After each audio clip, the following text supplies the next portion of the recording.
The recent presidential election in the United States may have opened up an opportunity for China at this forum of 21 economies. US President-elect Donald Trump has voiced his opposition to the Trans-Pacific Partnership, or TPP, a US-led trade deal which includes 12 APEC members but excludes China.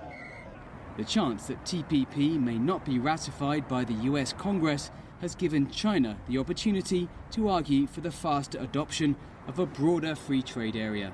The question is not if it will play a role, but how much of a role it will play. Officials have already indicated that China will be leading negotiations for a free trade deal in the Asia-Pacific region. The free trade agreement of the Asia-Pacific would include all 21 APEC economies. Progress on consolidating a deal would be made at the meeting, Peru's trade minister told CCTV. What I am expecting is like a hoja de ruta, roadmap, how you say that, to reach this agreement. That is not going to be in the short term, the agreement. That's going to be, I believe, in the medium term. But what we have on the table, we'll have the proof of China and the United States. Ferreros added TPP signatory Peru was also interested in joining another China-backed trade bloc, the Regional Comprehensive Economic Partnership. Beyond trade, China can help drive development in emerging APEC economies, said APEC coordinator Julio Chan. Within the APEC Forum, China is a major actor, and Chinese contributions to different activities in APEC is very, very important and is becoming more and more relevant. In that sense, all the things, especially related to innovation and technology, China has a leading role in developing initiatives that is helpful for everyone, especially developing economies like Peru. As part of the agenda set by the host country Peru, this forum will focus on human capital and integrating small businesses into international trade. Those are areas where China is expected to lead by example. Any sense at all, Dan, you mentioned this keynote speech, any sense of what President Xi's going to talk about? Will it be this trade proposal and also the bilateral meetings? How important will they be? Well, I think all of those will be important.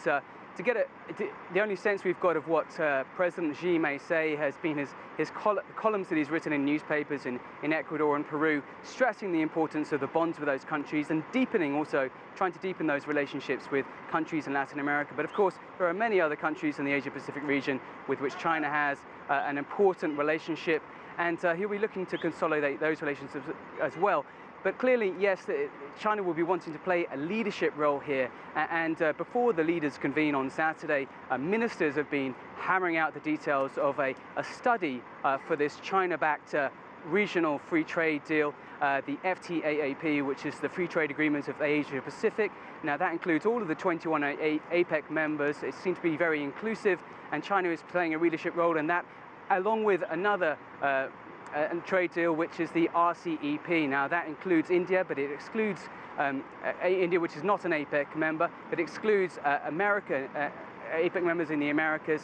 That may take some more negotiation, but the FTAAP we may have that study by the end of the year, and negotiations will be able to begin, which is clearly a sign of progress for China, especially considering the vacuum left by the TPP, which many analysts are now calling a dead duck. That's the Trans-Pacific Partnership, the flagship trade deal of the Obama administration, which Donald Trump has effectively shot down, saying that it would affect American workers, and it's very unlikely now to be ratified by the US Congress next year.